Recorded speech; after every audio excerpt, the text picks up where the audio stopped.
السلام علیکم ورحمۃ اللہ وبرکاتہ۔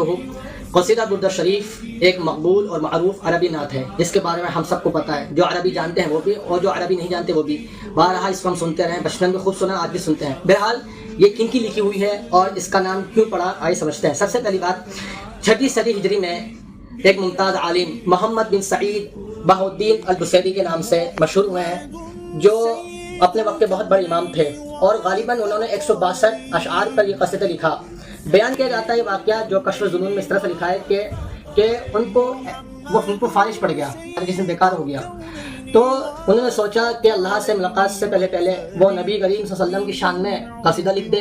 تو بہرحال آپ نے وہ قصیدہ لکھ دیا اور جب رات کو سو گئے تو خواب میں اللہ کے رسول صلی اللہ علیہ وسلم آپ کے خواب میں آئے اور آپ نے پورا قصیدہ آپ وسلم کو سنایا۔ تو آپ صلی اللہ علیہ وسلم نے سننے کے بعد بڑی خوشی کا اظہار کیا اور آپ وسلم کے کندھے پہ جو چادر تھی وہ آپ نے ان کے کندھے پر ڈال دی اور آپ نے اپنا ہاتھ مبارک جہاں جہاں آپ کو فالش پڑا تھا اپنے ہاتھ کے ذریعے سے اس فالش کو دور کر دیا، یعنی شفا کے ذریعے۔ بہرحال جب بیدار ہوئے صبح تو جو چادر اللہ کے رسول صلی اللہ علیہ وسلم نے آپ پر ڈالی تھی وہ چادر آپ کے پاس موجود تھی، تو کوئی خوشی کا ٹھکانہ نہ رہا۔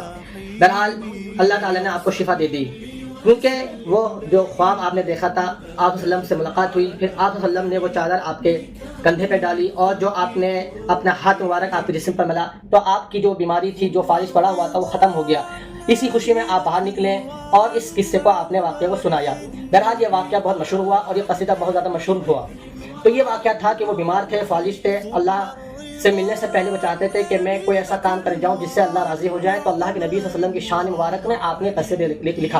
اب آ جائیے اس کا نام قصیدہ بردا کیوں پڑھا، تو اس کی 2 وجہ تسمے لکھتے ہیں۔ ایک وجہ تسمے یہ لکھتے ہیں کہ آپ ہی کے دور میں ایک بہت بڑے بزرگ جن کا نام سعد الدین فاروقی تھا، وہ بیمار پڑ گئے، ان کی آنکھیں جاتی رہیں، تو کسی نے بتایا کہ بہاؤالدین کے پاس ایک بردہ ہے، اگر آپ وہ بردہ منگوا لیں تو آپ کی آنکھیں واپس آ جائیں گی۔ تو بہرحال وہ بردہ منگوایا گیا، تو وہ کہتے ہیں کہ میرے پاس کوئی بردہ نہیں ہے۔ بردہ اصل میں عربی میں چادر کو بولتے ہیں، البریدہ چادر کو بولتے ہیں، اسی کا مؤنث البردہ ہے۔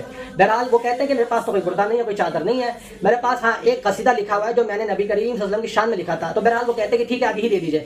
تو وہ قصیدہ وہ لیتے ہیں اور اپنی آنکھوں پر رکھ لیتے ہیں، کون؟ سعد الدین فاروقی، تو ان کی آنکھیں ٹھیک ہو جاتی ہے۔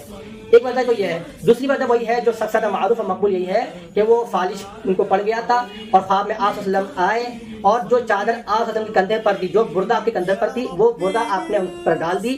اسی وجہ سے اس قصے کو قصیدہ برد شریف کہا جاتا ہے۔ بہرحال واقعہ جو تھا یہ کشف الظنون میں لکھا ہوا ہے اور